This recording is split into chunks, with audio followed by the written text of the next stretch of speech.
Hello, online friends. Welcome to Rigaland's Sunday Reflections. This is Sister Ding of the Dominican Sisters of Regina Rosari. I love weddings. It's a happy and joyous occasions. Moreover, I enjoy the wedding receptions, especially the speeches being made for the newlyweds. Some are serious, some are really funny. Today's Sunday reflection is taken from the Gospel of Matthew, verses 20, chapter 22, verses 1 to 14, the parable of the wedding feast. In today's Gospel, Jesus illustrates the kingdom of heaven through a parable. God is personified as a king who invited a guest to the marriage feast of his son. Contrary to the expectation of the king, the expected guests rejected the invitation, saying that they are busy with their family and business affairs. The sad part was that it was not because the invited guests could not come, but they refused to come to the wedding feast. Each one has an excuse. Come to think of it, how many times do we reject God's invitation? We have our own excuses. I am still young and have many things to accomplish. I am too old and all dogs cannot learn new tricks. I have many properties to take care of and business to run. Or put it simply, we put God as our last priority until a crisis hit us and we remember God. So when the chosen people had rejected God's invitation, He extended His invitation to all people, regardless of race and age. However, in the parable, the king had singled out a guest who did not wear the wedding garment and was thrown into the prison.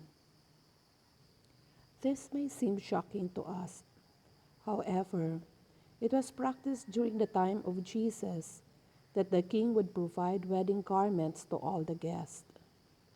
These wedding garments are meticulously prepared, and not to wear the prescribed wedding garment was an insult to the king. As Jesus says at the end of this story, many are called, but few are chosen. Many were called and invited to the wedding banquet, but more than that was expected of them. They had to answer the call by saying a total yes to Jesus. And when we say yes, God expects us to wear the wedding garment. When we attend God's wedding invitation, we come as we are. We allow God to clothe us with proper wedding attire. Allowing God to dress us requires active participation on our part. Let me share with you a few tips to remember. In what way can we allow God to dress us for the wedding occasion?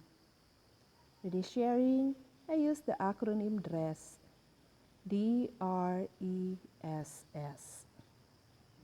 D is for delete our many excuses not to serve God. Put God in our priority list. Reduce time spent for social media, watching teleserye, or browsing the YouTube and Facebook so that we'll have time for prayer. Next in our acronym DRESS is R. Restart your relationship with God. If we have been negligent of our prayer life, anytime is a new way to restart and reconnect again to God. God is constantly inviting us to have a personal relationship with Him. To deepen our intimacy with Him requires time. Faith is like a seedling. It has to be watered daily. Remove the weeds that will prevent its growth. meaning to say, it has to be nurtured. It's not yet too late for you and me to restart our relationship with God. Next in our acronym is E. Enter into God's presence. God is especially receptive to those who are near His presence. To be sure, God is present everywhere. But when we pray, we enter into His presence in a unique way. For example, I can be in a room with my co-sisters and be present physically, but not really be present. If, for instance, I am not paying attention to her, and I am instead checking email, Facebook, or surfing the web on my phone. You see, the important thing in this instant is not so much physical presence, but relational presence. The practice of contemplative prayer allows us to establish this relational presence with God. Next in our acronym DRESS is S. Shift our focus back to God. Sister Epi Brazil constantly reminds us that our mind thinks about 60,000 thoughts a day. That's a lot. No wonder, even in our prayer time, we are always distracted. In the practice of contemplative prayer, every time our mind wanders, we simply go back to our sacred word, meaning we shift our focus back to God. So when we catch ourselves being busy and overwhelmed by many to-do lists, simply inhale deeply and exhale very slowly. It will help us shift our focus back to the present moment where we encounter God. Last in our acronym DRESS is another S. Surrender.